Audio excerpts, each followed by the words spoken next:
परीक्षेत ज्यावेळेस तुमच्यासमोर अशा प्रकारचा प्रश्न येईल, बघा काय करायचं आहे. 2 मिश्र धातू आहे ए आणि बी. हे कशापासून बनलेले आहेत? पहिले तर एक तांबा आणि जस्त अशा 2 धातूपासून बनलेले आहे. मग एमध्ये तांब्याचं प्रमाण आहे 4 आणि जस्ताचं प्रमाण आहे 3. हे गुणोत्तर आहे.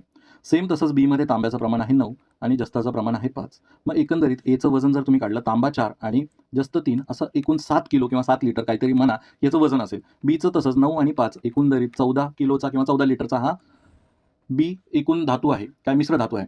मग नेहमी लक्षात ठेवा, इथे मिश्र धातू मिक्स करताना समान असो विषम असो, हे दोन्ही जे असे आहेत सगळ्यात पहिले समान करणं गरजेचं आहे. समान म्हणजे इथे बघा हा 7 किलोचा आहे, हा 14 किलोचा आहे. दोघांना पहिले समान करा, म्हणजे हा 14 होणं शक्य आहे. म्हणून इथे 2 ने गुणा, इकडे 2 ने गुणा. एकंदरीत हा किती झालेला आहे? तांबा झालाय 8चा, हा झालाय 6चा आणि एकंदरीत झालेले आहेत 14. ठीक आहे, आता दोन्ही समान झाले.